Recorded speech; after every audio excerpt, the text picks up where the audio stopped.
I typically start off these conversations talking about like pivotal catalyzing moments. And it was so interesting diving into your journey because you've lived so many different lives. I think that's like an LA thing, like so many different career paths.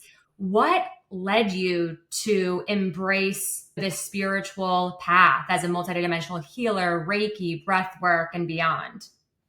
Yeah, it's really interesting. I'm doing the artist way right now. I don't know if you've ever Oh, done it. love. And it's the best.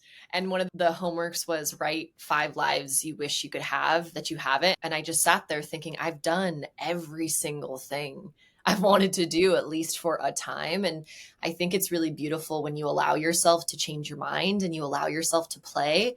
I think people get so set sometimes on one goal that if it no longer lights them up, they're too afraid to have all that sunk cost and sunk time not be worth anything, when Mm, really the time and the growth is worth everything. And mm, so for me, I always joke because I never envisioned myself as a healer, especially a virtual healer. That was not on the docket for me by any mm. means.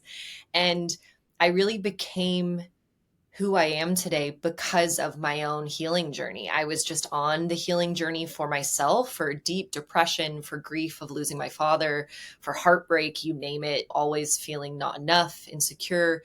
And I just really propelled myself deeply into the spiritual path after the combination of losing my father suddenly when I was 18.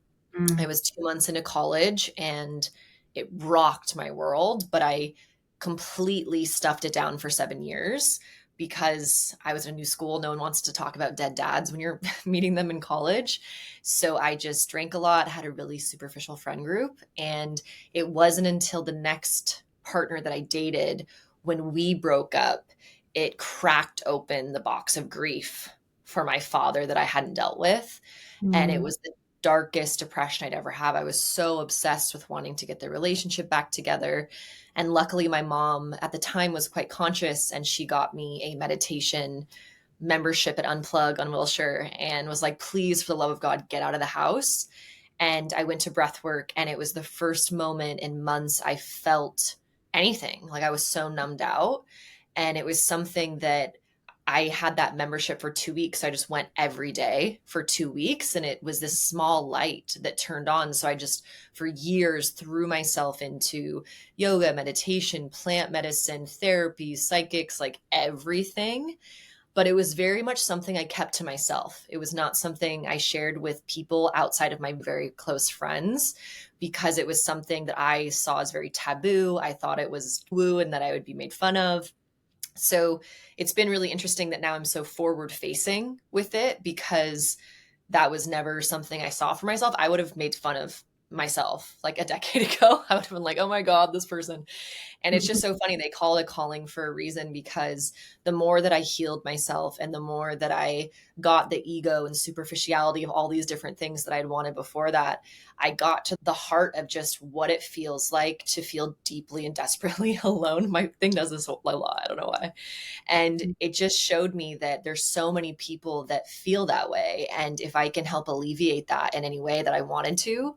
And it wasn't really until Reiki that was Mm. actually one of the last modalities that I learned where my intuition really started clicking in for others when I would practice during training.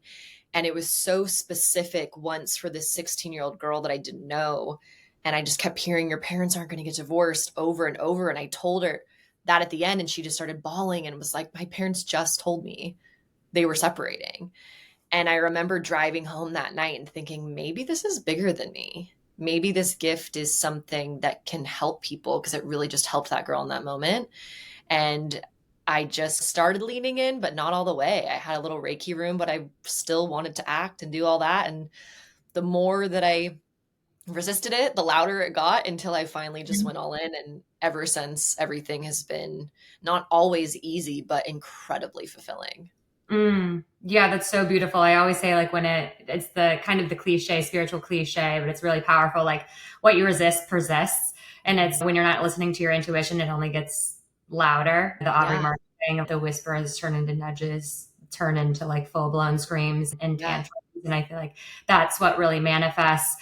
Thankfully for you, you were able to decompartment in your body. And I think that's something that was so profound for me when we connected, is we can stay up in our minds and in our brain and like over intellectualize our healing, but we forget somatically to drop into our body. And that everything like emotions, healings, traumas, we need to drop into our heart center and into our body in order to fully like heal and integrate. And I feel like Reiki is like the gateway spiritual drug, or spiritual like modality. I feel like it's for me, it was where it was the most, still to this day, even after psychedelic and plant medicine ceremonies, the most transcendental psychedelic experience I've ever had. Yeah. And it was really what cracked me. Oh, it's so gentle, but so powerful.